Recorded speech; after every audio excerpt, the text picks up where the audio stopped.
በሚቀጥለው ሳምንት ወደኔ የሚመጡ እንግዶች አሉ። የአዲስ አበባ ሀገረ ስብከት ስራ መድቧቸው ግን ደግሞ ደብሩ ላይ ያሉ አለቆችና ጸሐፊዎች አልቀበላቸው ብለው በረሃብ እየተቀጡ ያሉ ሰዎች ቀጣይ እኔ ጋር ይቀርባሉ። ይሄ አዲስ አበባ ሀገረ ስብከትን መናቅ አታክ ማድረግ ነው።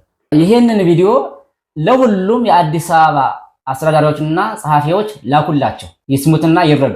አየር ላይ ከዋለ በኋላ ወቀሳ ነቀሳ እንዲያረክ ለምናረክ ምናምን ቢባል ዋጋ የለውም። አንተ ትዘንጣለህ፣ አንተ ትበላለህ፣ ዳቦ ትገምጣለህ፣ እንደፈለክ ትንሸራሸራለህ። አንድ ምስኪን ድሃ ደግሞ ተልኮ ሲመጣ አልቀበልም ትላለህ። ይሄ ከክርስትና ወይስ ከሌላ አንጻር? ይሄንን የማያውቁ የአዲስ አበባ ሀገረ ስብከት የሥራ ኃላፊዎች እንዳሉም እረዳለሁ። ለምን ከተባለ እነሱ ጋር ለመድረስ ያለው ፈተና ከባድ ነው። በተለይ በሩ አካባቢ ያለው ጣጣ በጣም እንግልት አለ፣ መገፋት አለ። ይሄንን መሰክራለሁ በልበ ሙሉነት። ግን ደግሞ ይሄን ፈተና አልፈው ውስጥ ከገባ በኋላ ደግሞ የተሻለ መረዳት እንዳለ፣ የተሻለ መግባባት እንዳለ አውቃለሁ፣ እረዳለሁ። ምናልባት እንደው በዚህ ሚዲያ በኩል ከደረሳቸው ሁላችሁም ላይክ አድርጉ ለማለት ፈልጋለሁ። የአባቶች ይቅርታ፣ አዲስ አበባ ከተማ ውስጥ በጣም ምርጥ አለቆች፣ ጽድት ያላችሁ ጸሐፊዎች አላችሁ።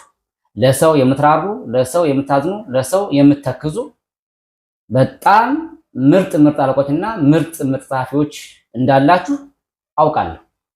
ደግሞ ከናንተ በተቃራኒ ደግሞ ይሄ አሳዛኝ ዜና ነው። አማን ፍስሐ ጽዮን የኢቢኤስ መስራች የሆኑት ህይወታቸው እንዳለፈ ተነግሯል። ነፍስ ይማር። በጣም ያሳዝናል።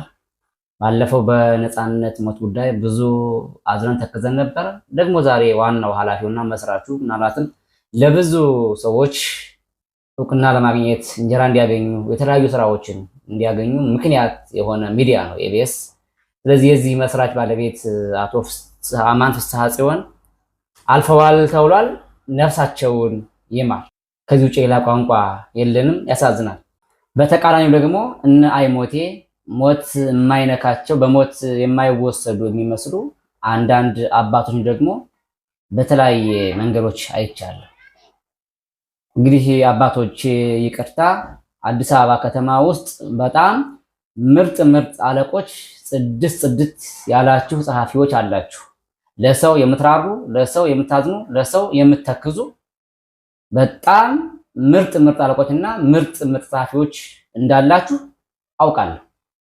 ደግሞ ከናንተ በተቃራኒ ደግሞ ጨካኞች አሉ። በሰው እንጀራ ላይ የሚረማመዱ የድሃ እንጀራ ላይ አመድ የሚነሰንሱ ሰዎች እንዳሉ መረጃዎች እየመጡልኝ ነው። እነዚህ ሰዎች እንግዲህ አሁን ወደፊታችን ጾም እየመጣ ነው። ትልቁ ጾም አብይ ጾም እየመጣ ነው። ወጥተው ሊያስተምሩ ይችላሉ። ወገኖች ንስሐ ግቡ፣ ቅዱስ ቁርባኑን ተቀበሉ፣ ብዙ አይነቶች ትምህርት ሊያስተምሩ ይችላሉ። ከጀርባቸው ደግሞ ብዙ የሚያሳድዱት፣ የሚያንገላቱት፣ የሚያስርቡት ደግሞ አንድ ድሃ አለ። አሁን በሚቀጥለው ሳምንት ወደኔ የሚመጡ እንግዶች አሉ። የአዲስ አበባ ሀገረ ስብከት ስራ መድቧቸው ግን ደግሞ ደብሩ ላይ ያሉ አለቆችና ጸሐፊዎች አልቀበላቸው ብለው በረሃብ እየተቀጡ ያሉ ሰዎች ቀጣይ እኔ ጋር ይቀርባሉ።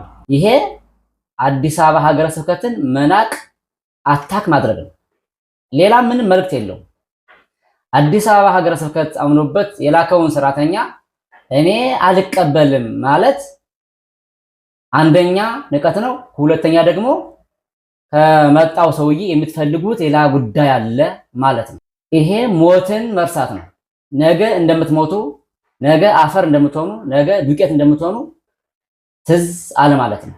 እናንተ በተሻሻለ መኪና፣ ዘመናዊ በሆነ መኪና፣ ውድ በሆነ መኪና፣ ውድ በሆነ ደሞዝ ትዘንጣላችሁ፣ ትንቀሳቀሳላችሁ፣ ትኖራላችሁ። ግን ደግሞ አንድ ምስኪን አገልጋይ ከአዲስ አበባ ሀገረ ስብከት ተልኮ ሲመጣ አልቀበልም የምትሉ ደግሞ እንዳላችሁ መረጃዎች እየመጡልኝ ነው። እንግዳው እኔ ጋር ከመምጣቱ በፊት እናንተ ጋር መደወል አይቀርም። ሰራተኛ አልቀበልም እያላችሁ እያስራባችሁ እያንገላታችሁ ያላችሁ አለቆችና ጸሐፊዎች አላችሁ። ታዲያ አሁን እናንተ እንዴት ብላችሁ ነው አሁን ሰውን የምታስተምሩት? አሁን በዚህ ታላቅ ጾም ውስጥ ምን ብላችሁ ልትሰብኩ ነው ታስተምሩ ነው? እዚህ ጋር አንድ እንደሃ እየረገጥክ እየጨፈለክ እያሳደርክ ደግሞ አውደ ብረት ላይ ወጥተህ በጎ ስራ ስሩ ብለህ እንዴት ነው ምዕመናንን ታስተምር የምትችለው? ይሄ ሚዲያ የድሆች ሚዲያ ነው፣ የድሆች ድምጽ ነው። ዓላማውም እንደዛ ነው፣ የተገፉ ሰዎችን ማቅረብ ነው። ስለዚህ አሁን ቀጣይ የተሟላ መረጃ፣ የተሟላ ደብዳቤ፣ የተለያዩ ልዩ ልዩ ለጉዳዩ ማስረጃ የሚሆኑ ነገሮች ይዘው ከመጡ እኔ ጋር አየር ላይ ይውላሉ።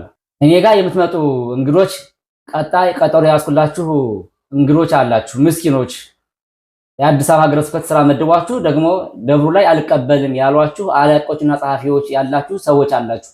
እናንተ እኔ ጋር ስትመጡ አንደኛ መታወቂያችሁን፣ ሁለተኛ ደብዳቤያችሁን የተላካችሁበትን፣ ሶስተኛ ደግሞ ደብሩ አልቀበልም ያለበትን ደብዳቤ ግልባጩን እኔ ጋር ይዛችሁ ትመጣላችሁ።